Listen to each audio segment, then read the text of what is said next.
speaking of the Hamptons you bring up, I mean, and no offense to Diana Ross or Nora Cyrus, but we have a bigger DJ event to talk about.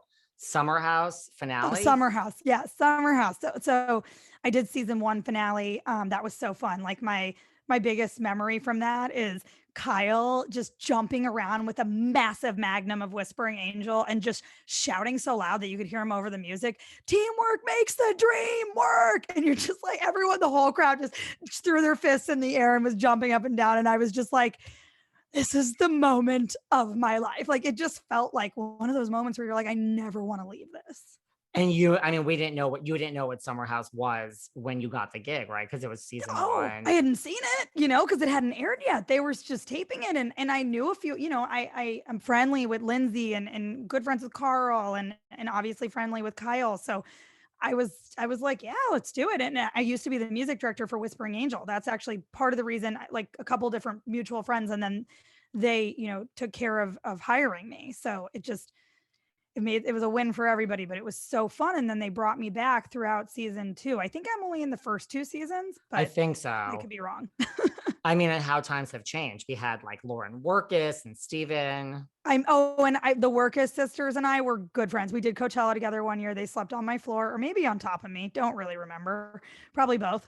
It's all the It's same Coachella. thing. Yeah. All the same thing. That was very fun. Now Lauren Workus is pregnant. They're all married, kids, families, like they're all doing their thing. I haven't seen any of them in a couple of years, but those girls are amazing.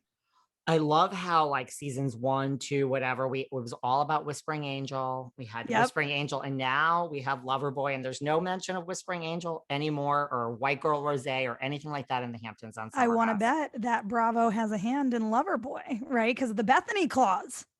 Because the Bethenny clause is a real thing. It is a real thing, and we're going to talk about that in 2 seconds. But yes, the Bethenny clause is alive and well, which I have some questions about the Bethenny clause. There's some things that are, I didn't think I had any questions, and I had a guest a few weeks ago, and I'm like, I now have 8 million questions because of you about the Bethenny clause. So I have some things coming up, but yes, they definitely must get a percentage of this.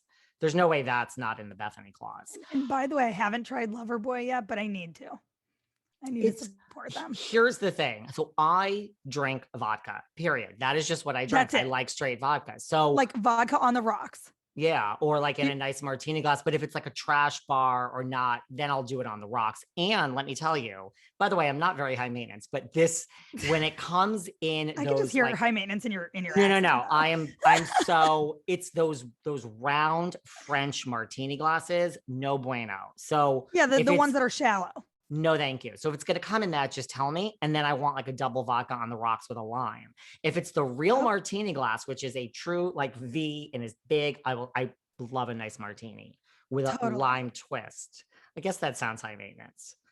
Just a little, but it's so Loverboy for me is too not strong, but you poured it into my vodka when I've been in the presence of Carl and Kyle just to show my support. You've poured it into your vodka. Like vodka and Loverboy. Use the alcohol as a mixer. Wow. My hat goes off to you because I would be on the floor. That sounds like something 21-year-old Nicole would totally do that.